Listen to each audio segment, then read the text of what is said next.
ദിലീപ്, മഞ്ജു വാര്യർ എന്നിവരെക്കുറിച്ചുള്ള ചർച്ചയാണ് സോഷ്യൽ മീഡിയയിൽ മുഴുവനും. നടി ആക്രമിക്കപ്പെട്ട കേസിൽ ദിലീപ് കുറ്റവിമുക്തനായ ശേഷമാണ് ഈ സാഹചര്യമുണ്ടായത്. ഇവരെ അനുകൂലിച്ചും പ്രതികൂലിച്ചും സോഷ്യൽ മീഡിയയിൽ നിരവധി പോസ്റ്റുകൾ വരുന്നുണ്ട്. മഞ്ജു വാര്യരെ കുറ്റപ്പെടുത്തുന്നവർ എടുത്തുപറയുന്ന കാര്യം മകൾ മീനാക്ഷി അമ്മയ്ക്കൊപ്പം പോകാതെ അച്ഛനൊപ്പം നിന്നതാണ്. മാതാപിതാക്കൾ വേർപിരിയുന്ന ഘട്ടത്തിൽ അച്ഛനൊപ്പം തുടരുക എന്നത് മീനാക്ഷിയുടെ മാത്രം തീരുമാനമായിരുന്നു. തീരുമാനം മഞ്ജു അംഗീകരിക്കുകയും ചെയ്തു. മഞ്ജുവെടുത്ത ഈ തീരുമാനത്തെക്കുറിച്ച് സോഷ്യൽ മീഡിയയിൽ സജി വൈക്കം പങ്കുവച്ച കുറിപ്പാണിപ്പോൾ ശ്രദ്ധ നേടുന്നത്. വിവാഹമോചനത്തിന് ശേഷം മഞ്ജുവിൻ്റെ ഒരു ഫോൺ കോൾ സംഭാഷണത്തിന് താൻ സാക്ഷിയായിരുന്നുവെന്നും ഇദ്ദേഹം പറയുന്നു. ആ ഫോൺ കോളിൽ മഞ്ജു സംസാരിച്ചതിങ്ങനെ: "ഞാൻ പോന്നു, ഇനിയും തുടരാനാകില്ല എന്നതുകൊണ്ട് എൻ്റേതായ ചിലത് അവിടെ മറന്നുവച്ചു. അയാളുടേതായ ഒന്നും എടുത്തിട്ടില്ല.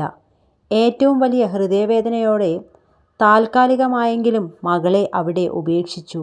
കാരണം അവളുടെ പ്രിയപ്പെട്ട കൂട്ടുകാരികളെ വിട്ടുപോരാൻ ഞാൻ എങ്ങനെ പറയും? പെട്ടെന്നുള്ള മാറ്റം അവളെ മുറിപ്പെടുത്തും. അതിനുമപ്പുറം അയാൾ വെറുതെയിരിക്കില്ല. തൻ്റെ പക്ഷം ന്യായീകരിക്കാൻ മകൾക്കായി കേസ് കൊടുത്തേക്കാം. അതിനായി എത്ര പണവും ചെലവഴിക്കാം. അവളെ എന്നിൽ നിന്ന് തട്ടിക്കൊണ്ടുപോകാം. അതിനുള്ള സർവ്വസന്നാഹങ്ങളും അയാൾക്ക് ഉണ്ട്. കളിയും ചിരിയും പഠനവുമായി പോകേണ്ട ഈ പ്രായത്തിൽ കോടതികൾ കയറിയിറങ്ങാനും അമ്മയെക്കുറിച്ച് കെട്ടിച്ചമയ്ക്കാനിടയുള്ള വക്കീൽ കഥകളുടെ ചോദ്യങ്ങൾക്ക് മുന്നിൽ ഹൃദയം തകർന്നു നിൽക്കാനുമുള്ള സാഹചര്യം എൻ്റെ മകൾക്കുണ്ടാവരുത്.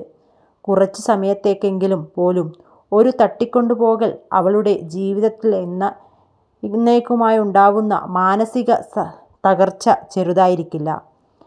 എന്നോടുള്ള വാശിക്കാണെങ്കിലും മകളെ അയാൾ കൂടുതൽ നന്നായി നോക്കും. ചെറിയ കുട്ടിയല്ലേ. നിലവിലെ സാഹചര്യങ്ങളിൽ അവളുടെ സങ്കടം പെട്ടെന്ന് മാറും. അവൾ എല്ലാ കാലത്തും സന്തോഷമായിരിക്കട്ടെ." നോക്കൂ, എത്ര സുപ്രധാനമായൊരു തീരുമാനമാണിത്. വലിയ വേദനയോടെ അവരത് ചെയ്തു. തകർന്നിരുന്നില്ല, ആകാശമുട്ടെ വളർന്നു. അപ്പോഴും നിലപാടുകളിൽ നിന്ന് ഒരു തരിമ്പും പുറകോട്ട് പോയിട്ടുമില്ല.